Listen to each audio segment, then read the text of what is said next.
Assalamualaikum warahmatullahi wabarakatuh. Saya nak kongsi kepada anda tentang surah Al-Baqarah.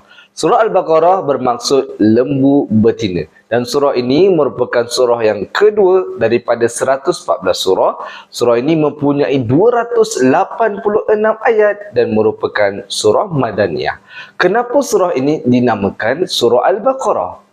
Menurut buku di sebalik 114 nama-nama surah, surah ini dinamakan Al-Baqarah yang membawa maksud lembu betina kerana satu peristiwa penyembelihan lembu betina atas wahyu yang diturunkan oleh Allah Subhanahu Wa Taala kepada Nabi Musa alaihi salam. Wahyu itu turun kepada Nabi Musa buat Bani Israel yang bertelingkah dan berbunuhan di antara mereka kerana seorang lelaki mandul yang mati dan tidak diketahui siapakah pembunuhnya. Lalu turunlah ayat 67 yang memerintahkan mereka untuk menyembelih lembu betina tersebut. Allah berfirman, وَإِذْ قَالَ مُوسَى لِقَوْمِهِ إِنَّ اللَّهَ يَأْمُرُكُمْ أَن تَذْبَحُوا بَقَرَةً قَالُوا أَتَتَّخِذُنَا هُزُوًا قَالَ أَعُوذُ بِاللَّهِ أَنْ أَكُونَ مِنَ الْجَاهِلِينَ. Dan ingatlah ketika Nabi Musa berkata kepada kaumnya, sesungguhnya Allah menyuruh supaya kamu menyembelih seekor lembu betina. Mereka berkata, adakah engkau hendak menjadikan kami ini permainan? Nabi Musa menjawab, aku berlindung kepada Allah daripada menjadi salah seorang dari golongan yang jahil yang melakukan sesuatu yang tidak sepatutnya. Surah Al-Baqarah ayat yang ke-67.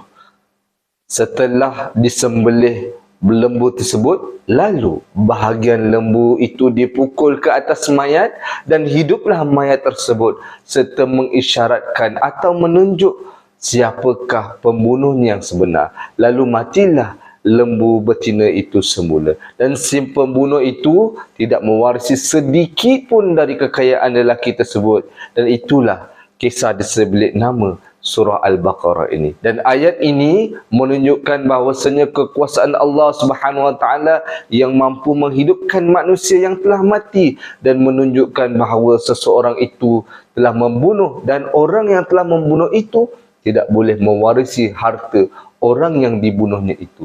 Dan maha adilnya Allah Subhanahu Wa Taala terhadap apa yang telah berlaku. Dan permulaan surah ini sebenarnya memuji mereka yang telah beriman kepada perkara gaib dan menunaikan salat dan membayar zakat. Dan kita boleh lihat pada ayat yang ketiga dalam surah Al-Baqarah.